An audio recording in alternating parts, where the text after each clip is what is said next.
인터넷에서 어떤 글을 읽었다. 글쓴이는 레스토랑에서 아르바이트를 하고 있었는데 손님으로 온 한 아주머니가 글쓴이를 가리키며 딸에게 공부 안 한다며 너 공부 안 하면 저렇게 돼 라고 말했다. 뜻밖의 의문의 일패를 당한 글쓴이는 불쾌했다. 그녀는 경험을 쌓기 위해 아르바이트를 하는 것뿐이고 동료 역시 명문대를 다니고 있었기 때문이다. 그때 마침 중국인 손님이 들어왔고 중국 유학 경험이 있었던 그녀는 유창한 중국어로 주문을 받았다. 그러자 그 모습을 본 아주머니가 놀라며 겸언쩍어 했다는 이야기였다. 이 글을 읽은 사람들은 그 아주머니를 비난했다. 하지만 과연 아르바이트생은 그 아주머니와 얼마나 다를까? 글쓴이는 계속해서 자신이 단순 노동자가 아니라 그저 경험을 쌓기 위해 일하는 아르바이트생임을 강조했다. 그녀의 절절한 항변은 아주머니의 언행 자체가 아니라 내가 그런 취급당할 사람이 아니야. 이 말에 맞춰져 있었다. 한마디로 그녀는 억울하다. 자신은 경험을 위해 아르바이트를 하고 있을 뿐 공부를 안 해서 저렇게 된 이들과는 다른 존재인데 라고 치부되는 게 싫었을 뿐이다. 인터넷을 검색해보면 자극 글귀라는 것이 나온다. 대학 가서 미팅할래? 공장 가서 미싱할래? 1에서 3등급은 치킨을 시키고 4에서 6등급은 치킨을 튀기고 7에서 9등급은 치킨을 배달한다. 얼핏 들으면 라인 도는 위트 있는 문장이지만 이 텍스트는 치킨을 배달하는 삶, 공장에서 미싱하는 삶을 공부하지 않은 형벌로 바라보게 한다. 땀 흘리는 노동을 비참한 삶으로 만든다.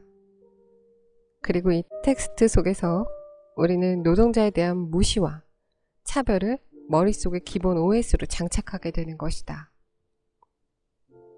이러한 차별의 뿌리는 결코 짧지 않다. 백성이 지은 농사로 먹고 살면서도 그들을 천대하고 호랑말코 같은 관료들이 심어놓은 관좀 민비의 직업관이 자본주의 위세에 경쟁에 맞물려 새 버전으로 업그레이드 된 것뿐이다.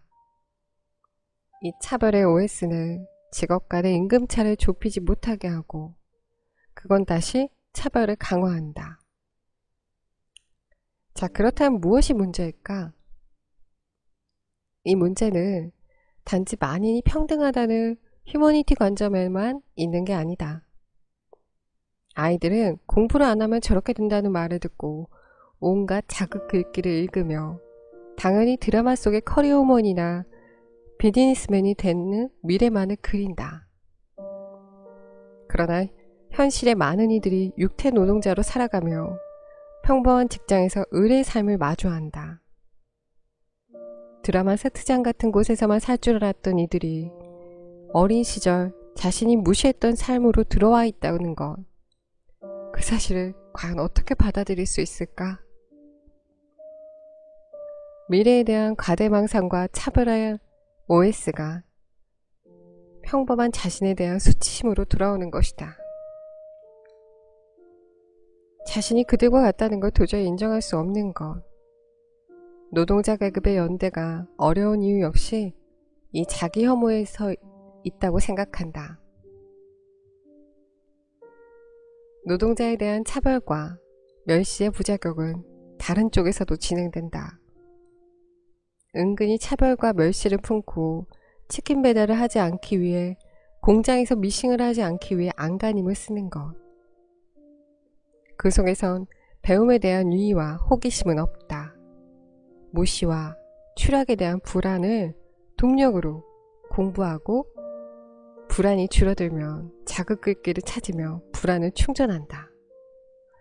물론 일시적인 불안과 긴장감은 능률을 높이고 동기를 제공하지만 삶의 동력으로 불안과 긴장감이 남아있을 때는 아로나민 골드로도 풀 수 없는 만성 피로가 만들어진다.